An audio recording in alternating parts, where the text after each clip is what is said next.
నల్గొండ జిల్లా మునుగోడు ఉప ఎన్నిక సందర్భంగా రాజకీయ పార్టీల ప్రచారం జోరందుకుంది. ఉప ఎన్నికను అత్యంత ప్రతిష్టాత్మకంగా తీసుకున్న పార్టీలు హోరాహోరీ ప్రచారం చేస్తున్నాయి. గడప గడపకి ఈ ప్రచారంలో భాగంగా బీజేపీ జోరుగా ప్రచారం చేస్తోంది. చౌటప్పల్ మండలం తూప్రాన్పేట్ గ్రామంలో కోమటిరెడ్డి రాజగోపాల్ రెడ్డి మునుగోడు ఉప ఎన్నిక steering committee chairman Vivek Venkataswamy, Huzurabad MLA Etela Rajender ఇంటింటి ప్రచారం నిర్వహించారు. సిద్దిపేట సిక్కులకు వేల కోట్లు ఇస్తుంది, మనకు 100 కోట్లు ఇవ్వకపోతే మా తుప్రాన్పేటకు మా చౌటలకు ఇస్తే ఇంత బాధ రాకపోగా. ఇప్పుడు నిద్రపోతున్నాడు కేసీఆర్. బిడ్డ, మా మునుగోడు ప్రజలు గెలిపించింది పిరికి బంధని కాదు, నల్లగొండ జిల్లా విప్లవాల కిల్లా పులి బిడ్డని గెలిపించింది. అందుకే వదిలిపెట్టింది బ్రహ్మాస్త్రం. ఈ రోజు నేను భయపడి ఇంట్లో కూర్చోలే.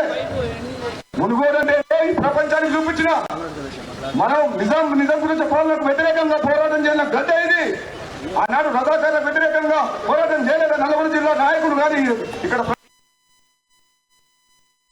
₹1,00,000 అంటారు. ఆ ₹1,00,000 ఎన్ని రోజులు వస్తాయి?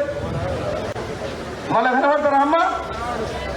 ఈ ముసలి పెన్షన్ తీసుకొని కారు గుర్తుకేస్తామంటే 2000 నుంచి పెన్షన్ తీసుకుంటే మన నీ కొడుకు మనమని భవిష్యత్తు లేవు. రాజరిక పాలనకు దుర్మార్గునికి మనం బుద్ధి చెప్పాలంటే భారతీయ జనతా పార్టీ ఈ రోజు కాషాయం జెండా తెలంగాణ రాష్ట్రం మీద ఎగరాలి.